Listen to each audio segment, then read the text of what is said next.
The sun was shining so brightly that day, yet I felt like I was standing in the darkest shadow of my life. My name is Elena Montgomery, 31 years old, daughter, sister, former naval logistics officer, and a woman who had learned to carry both invisible wounds and very visible scars. That morning, the beach looked like something out of a postcard. Crystal blue water, soft golden sand, families laughing, children building castles near the shore. My family had gathered to celebrate my younger sister Vanessa's engagement. Balloons tied to umbrellas, a long table filled with food, music playing softly from a portable speaker. Everyone was smiling. Everyone except me. I had always been the quiet one, the responsible older sister, the one who studied hard, joined the Navy, and never complained. Vanessa was the sparkling one, beautiful, charismatic, always the center of attention. Growing up, I protected her.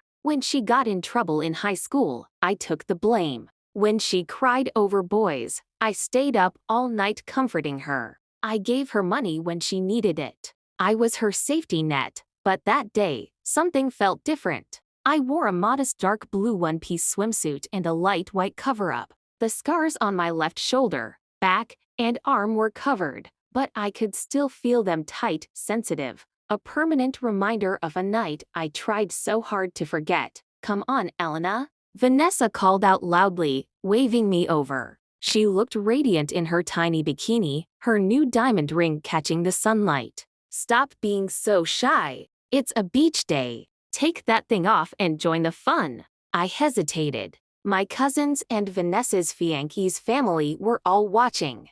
I forced a small smile and shook my head. "I'm fine like this, Van," but she wouldn't let it go. Laughing playfully, she ran over, grabbed the edge of my cover-up, and pulled it off my shoulders in one swift motion. The world seemed to stop. Gasps rippled through the group. Eyes widened. Someone dropped a plastic cup. Vanessa stared at the jagged, raised scars that ran across my shoulder and down my back like lightning frozen in skin. For a split second, her face showed shock. Then she did something I will never forget. She laughed. "Oh my God, Elena, what happened to you? It looks like you got dragged through a war zone." She turned to the others, still giggling. "Seriously, sis, did you lose a fight with a shark? Or was it a really bad kitchen accident? You should really cover that up before you scare everyone." A few awkward chuckles followed. My mother looked away, pretending to adjust the food. My father cleared his throat and said something about the weather.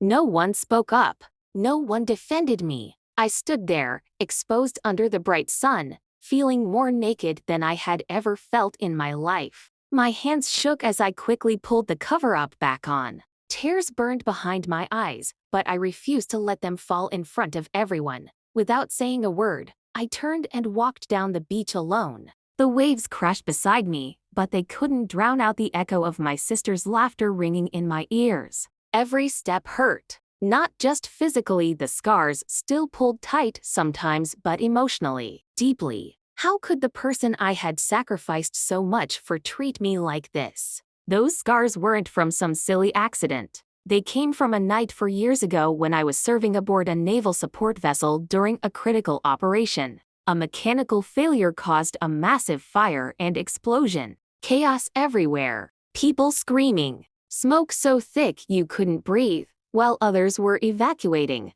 I made a choice. I went back into the burning compartments 3 times. I dragged injured sailors to safety. My uniform burned into my skin. I pulled Admiral James Harlan himself from a collapsing section just before it gave way. They called it heroism in private reports. I received quiet commendations and was told to keep the details classified for security reasons. I never sought glory. I just wanted to heal and live a quiet life, but my own sister had just mocked the very marks that proved I had risked everything for others. I sat on a rock far down the beach, hugging my knees, letting the tears finally fall. The salt air mixed with the salt of my pain. I felt shattered. Broken in a way I hadn't felt since that fiery night. What I didn't know as I sat there crying quietly was that fate has a mysterious way of balancing the scales. because Admiral James Harlan had been invited to speak at a naval event nearby that same weekend. And somehow, our paths were about to cross again right there, on that very beach. Everything was about to change. The weeks after that beach day were pure emotional torment. Vanessa never apologized. In fact, she acted like it was all a big joke. At family dinners, she would casually say things like, "Pass the bread," "Scarface," or "Elena, maybe long sleeves would help with your situation." The others would chuckle nervously. My mother would say, "Vanessa, that's enough," but never firmly enough to stop her. I felt completely alone in my own family. Every night I stood in front of the mirror, tracing the scars with trembling fingers. I remembered the smell of burning metal, the heat, the screams. I remembered carrying the weight of a grown man on my burned back. I remembered thinking I might die that night. And for what? So my own sister could humiliate me years later? The betrayal ran so deep it shook my soul. I started avoiding family events. I threw myself into work, but even there the pain followed me. Some nights I couldn't sleep. I questioned everything: my worth, my beauty, my place in this world. One afternoon, Vanessa called me. "Elena, you're being too sensitive. It was just a joke. Everyone has scars. Stop acting like you're special." Those words broke something inside me. I hung up and cried for hours. But slowly, in the quiet darkness of my pain, something began to shift. The heartbreak started turning into quiet strength. I reached out to old Navy friends. I went back to therapy. I began writing in a journal again, pouring out every emotion. I realized I had spent years hiding my truth to protect others. Maybe it was time to stop hiding. Still, the wound from Vanessa remained raw. Then came the second family beach gathering 2 months later. I decided I would no longer cover my scars. I walked onto the sand with my head high, wearing a swimsuit that showed them clearly. Vanessa noticed immediately. "Wow, bold choice, sis," she said loudly, still rocking the shark attack look. Before I could respond, a group of officers in casual attire approached our area. One tall, distinguished man in his 50s stopped suddenly when he saw me. His face filled with recognition and emotion. "Lieutenant Commander Elena Montgomery." The entire beach seemed to go silent. It was him, Admiral James Harlan, and he had come with the full truth. Admiral Harlan stood tall, his voice carrying across the sand with natural authority. "Elena, I've been searching for you for years," he said, eyes glistening. "I owe you my life. And so do 63 other sailors and their families." He turned to my stunned family and began telling the full story. How the fire broke out. How most people evacuated. How I repeatedly risked my life to save others. How I dragged him from certain death while my own skin burned. He spoke with deep respect and gratitude. My family stood frozen. Vanessa's face went completely pale.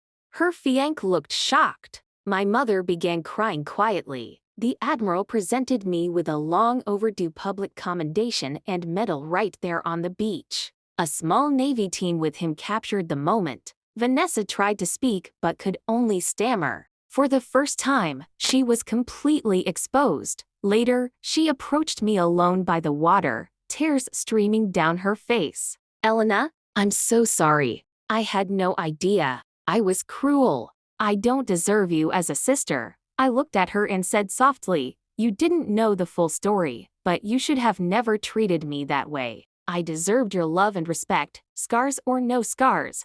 Our relationship didn't heal overnight, but it began that day. In the months that followed, my life transformed. I started speaking at veterans events. I mentored young service members. I learned to wear my scars with pride. Vanessa changed too. She became more thoughtful and began her own healing journey. The ending section expands dramatically with the full public revelation. Emotional family conversations, consequences for Vanessa's behavior, Elena's healing process, new opportunities, detailed internal reflections, and a powerful moral conclusion. Approximately 3,000 words, full moral reflection and closure. Day. My heart is finally at peace. I learned that sometimes the people who should love us the most can hurt us the deepest. But the truth always finds its way. Your scars, whether on your body or your soul, are not something to be ashamed of. They are proof that you survived, that you cared, that you were brave when it mattered. Never hide your light because someone else is uncomfortable with it. If you are carrying scars today, know this: one day, the right voices will speak up for you. One day, your pain will turn into power. I am no longer broken. I am no longer hidden. I am whole, and I hope my story helps you find your own healing and strength. Thank you for walking this journey with me.